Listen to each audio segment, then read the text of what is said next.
할렐루야. 오늘도 새 아침을 주신 하나님을 찬양합니다. 오늘도 살아계신 주님과 동행하면서 하나님 공급해 주시는 힘과 능력으로 승리하는 이 하루가 되시기를 주님의 이름으로 축원합니다. 오늘 우리에게 주시는 하나님의 말씀은 누가복음 9장 18절에서 27절 말씀입니다. 제가 봉독해 드리겠습니다. 예수께서 따로 기도하실 때에 제자들이 주와 함께 있더니 물어 이르시되 무리가 나를 누구라고 하느냐? 대답하여 이르되 세례 요한이라 하고 더러는 엘리야라 더러는 옛 선지자 중에 한 사람이 살아났다 하나이다. 예수께서 이르시되 너희는 나를 누구라 하느냐? 베드로가 대답하여 이르되 하나님의 그리스도시니이다 하니 경고하사 이 말을 아무에게도 이르지 말라 명하시고 이르시되 인자가 많은 고난을 받고 장로들과 대제사장들과 서기관들에게 버림받아 죽임을 당하고 제3일에 살아나야 하리라 하시고 또 무리에게 이르시되 아무든지 나를 따라오려거든 자기를 부인하고 날마다 제 십자가를 지고 나를 따를 것이니라. 누구든지 제 목숨을 구원하고자 하면 잃을 것이요 누구든지 나를 위하여 제 목숨을 잃으면 구원하리라. 사람이 만일 온 천하를 얻고도 자기를 잃든지 빼앗기든지 하면 무엇이 유익하리요? 누구든지 나와 내 말을 부끄러워하면 인자도 자기와 아버지와 거룩한 천사들의 영광으로 올 때에 그 사람을 부끄러워하리라. 내가 참으로 너희에게 이르노니 여기 서 있는 사람 중에 죽기 전에 하나님의 나라를 볼 자들도 있느니라. 아멘. 네, 오늘도 이 말씀을 통해 우리에게 주시는 하나님의 음성을 듣게 되기를 바랍니다. 우리가 계속해서 누가복음에 나오는 선교에 관한 이야기 함께 나누고 있는데요. 선교사라고 하면 그는 끊임없이 예수님이 누구신가 하는 것에 대해서 질문하고 대답하는 사람이라 그렇게 말할 수 있을 것입니다. 오늘 나에게 예수님은 누구이신가? 오늘 내가 만나 복음 전하는 그 사람에게 예수님은 어떤 분이신가? 또 오늘 우리가 살고 있는 이 대한민국이라고 하는 이 시대의 이 나라에서 예수님은 어떤 분이신가? 오늘 이 시대 속에서 여러 가지 경랑을 겪고 있는 지금 이 상황 속에서 예수님은 어떤 분이신가? 그것을 잘 알고 믿음으로 고백하며 예수님을 선포할 때 바로 그 예수님을 선포하는 사역을 선교라 그렇게 말할 수 있지 않겠습니까? 오늘 성경 말씀에도 예수님께서 물어보십니다. 사람들이 나를 누구라 하더냐 하고 묻습니다. 그러자 제자들이 말하죠. 어떤 이는 세례 요한이라고도 하고 어떤 이는 엘리야라고도 하고 어떤 이는 옛 선지자 중에 하나가 살아났다고도 말합니다. 그렇게 대답을 하죠. 그런데 여러분, 이것은 예수님에 대한 신앙의 고백과는 좀 차원이 다른 것입니다. 이것은 예수님에 대해 보고 듣고 경험한 바를 종합해서 예수님에 대해 내리는 객관적인 평가라고 말할 수 있겠습니다. 이런 평가는 신앙의 고백과는 전혀 다른 것이죠. 사람들은 예수님을 세례 요한이라고 평가를 합니다. 이 말은 예수님은 세례 요한처럼 아주 정의로운 그런 사역을 행하시는 분이다 라는 측면에서 예수님의 사역을 평가하고 있는 것이죠. 예수님을 엘리야라고 고백하는 사람은 엘리야처럼 정말 능력 있게 기적을 행하시는 분이다 라고 하는 차원에서 예수님의 능력을 평가하는 것입니다. 또 선지자 중에 하나라고 말하는 것은 예수님의 선포하시는 말씀이 종말론적인 하나님의 나라에 대해서 선포하시는 것이기 때문에 예수님을 선지자 중에 하나라고 평가하는 것이죠. 그러니까 예수님의 가르치는 내용, 그 가르침의 내용을 평가한 것이 바로 선지자 중에 하나다 이렇게 말하는 것이죠. 그러니까 이것은 예수님에 대한 객관적인 평가이지 신앙의 고백은 아닌 것이죠. 반면에 예수님을 신앙으로 고백한다라고 할 때 그것은 예수님과의 인격적인 만남 속에서 또 예수님과의 그 깊은 교제 가운데서 내가 만난 예수님, 그 예수님의 본질, 예수님의 정체, 그것을 분명히 깨달았을 때 마치 감탄사처럼 와, 예수님은 정말 이런 분이셨군요. 라고 고백하는 것, 이것이 신앙의 고백인 것입니다. 자, 오늘날에도 어떤 분들은 예수님을 객관적으로 평가하는 것을 자신의 신앙의 고백이라고 착각하는 분들이 있습니다. 성경에서 열심히 배우고 설교를 통해 많은 내용을 듣고 또 성경 공부를 하면서 새롭게 깨닫고 배웠던 내용들을 바탕으로 예수님은 이런 분이시구나. 때로 예수님은 사랑이시구나. 예수님은 공의로운 분이시구나. 예수님은 자비롭고 긍휼이 많으신 분이시구나. 그렇게 객관적으로 평가하는 분들이 있습니다. 물론 틀린 건 아니지만 자신이 인격적으로 만난 예수님에 대해서 고백하는 것이 아니라 객관적으로 배운 것, 들은 것, 깨달은 것에 대해 그저 평가하는 내용을 이야기하는 것일 뿐입니다.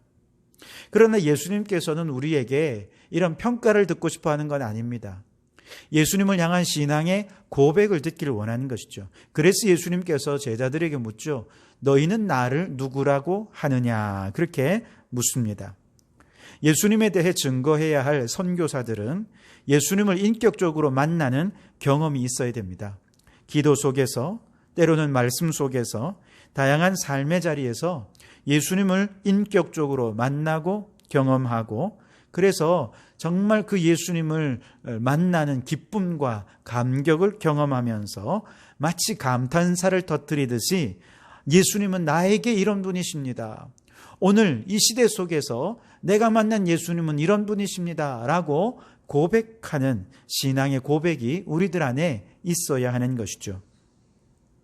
그런 면에서 여러분은 예수님을 어떤 분으로 고백하십니까? 베드로는 하나님의 그리스도라 고백했습니다. 이는 단순히 예수님의 사역을 바라보면서 객관적으로 평가한 것이 아니라 베드로가 겪었던 예수님, 베드로가 만났던 예수님, 베드로가 예수 그리스도로 말미암아 성령 안에서 경험했던 그 예수님을 지금 성령으로 고백하고 있는 것이죠. 이것은 예수님에 대해 공부한다고 해서, 연구한다고 해서 알 수 있는 것이 아닙니다. 이것은 평가와는 다르게 예수님을 진실되게 고백하는 것인데, 평가와 고백은 뭐가 다르냐? 평가하는 사람은 예수님에 대해서 평가는 할 수 있지만 그 평가에 따르는 삶은 따라올 수가 없어요. 그런데 예수님에 대해 진정으로 만나고 경험해서 예수님을 고백하는 사람은 예수님에 대해 고백하는 만큼 따르는 삶이 이어지게 된다는 것이죠.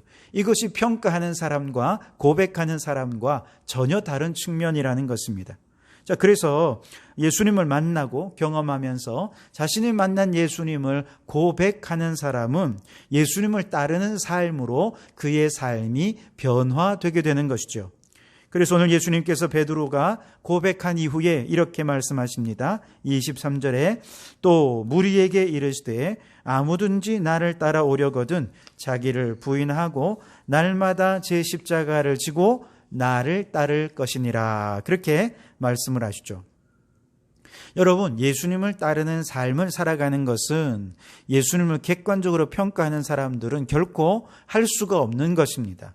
그러나 예수님이 나를 위해서 행하신 그 놀라운 십자가의 은혜와 사랑을 경험한 사람, 예수님께서 내가 너를 사랑한다 라고 말씀하시는 그 부드러운 사랑의 음성을 들어본 사람, 주님의 십자가 앞에서 내가 얼마나 크고 엄청난 죄인인지를 깨닫고 주님 앞에 무릎을 꿇고 통곡하면서 죄를 회개해 본 사람, 그 죄 씻음의 은혜를 경험해 본 사람, 하나님의 그리스도이신 예수님을 위해 자신을 부인하고 날마다 제 십자가를 지고 주님을 따르는 삶을 실제로 살아내는 제자의 삶이 따르게 되는 것입니다. 이게 가능해지게 되는 것입니다.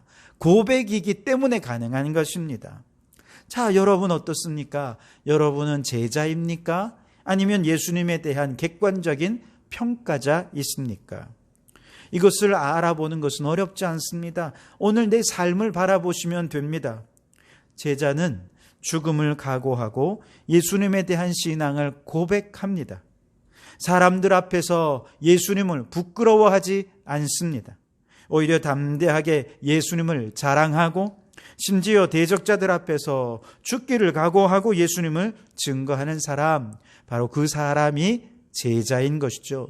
진짜 예수님을 만나 고백한 사람인 것입니다.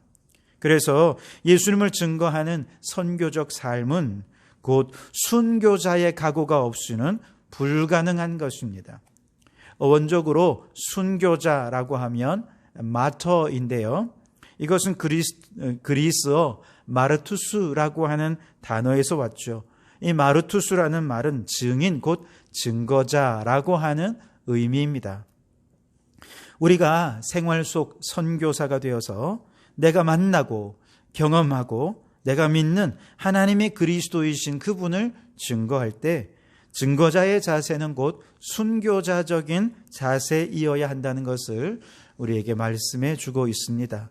그리스도의 인격이 내 인격이 되고 그리스도의 성품이 나의 성품이 되고 그리스도의 꿈이 나의 꿈이 되어서 주님과 내가 일치된 삶을 살아가기 원할 때 우리는 예수님의 인격으로 살고 예수님의 성품으로 살고 예수님이 행하신 사역을 오늘 우리의 삶 속에 계승하여 그 사역을 계승하여 행하는 제자라고 한다면 바로 그 사람을 우리는 생활 속 선교사라 그렇게 말하게 되는 것이죠.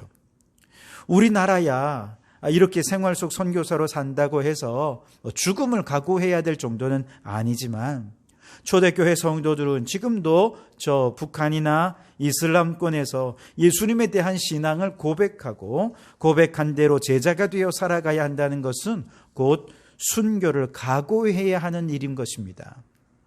누구든지 제 목숨을 구원하고자 하면 잃을 것이요 누구든지 나를 위하여 제 목숨을 잃으면 구원하리라 말씀하시죠. 순교자적인 자세로 예수님을 증언하는 참 제자로 여러분 그렇게 살아가고 있습니까? 주님이 우리를 그 제자의 삶으로 요청할 때 아멘 하며 따라갈 신앙의 고백이 있습니까? 이것은 우리의 결단 이전에 분명한 신앙의 고백을 요구하는 것입니다. 예수님에 대해 성경을 읽고 그저 들은 대로 평가만 하지 마시고 성경 속의 예수님을 오늘 나의 주님으로 만나시고 예수님에 대한 올바른 신앙을 고백하시면서 우리 모두가 다 참된 제자의 삶으로 순교를 각오하며 증인된 삶을 살아가는 생활 속 선교사가 되실 수 있기를 주님의 이름으로 축원합니다. 기도하시겠습니다. 하나님 아버지 감사합니다. 오늘도 주님의 은혜로 새날을 시작하게 하시니 감사합니다. 우리는 주님을 평가하는 자였습니까? 고백하는 자였습니까? 여전히 예수님으로 인해 내 삶이 순교를 각오하지 못하는 걸 보니 여전히 평가만 하고 있는 어리석은 자인 것 같습니다. 주님 우리를 불쌍히 여겨 주시옵소서. 이제 예수님을 향한 올바른 신앙 고백 위에서 복음을 부끄러워하지 않고 담대히 증거하는 증거자가 되게 해 주시옵소서. 우리가 고백한 예수님에 대한 고백에 따라서 우리 자신을 부인하고 자기 십자가를 지고 주님의 뒤를 따르는 삶이 이어지는 생활 속 선교사가 되게 해 주시옵소서.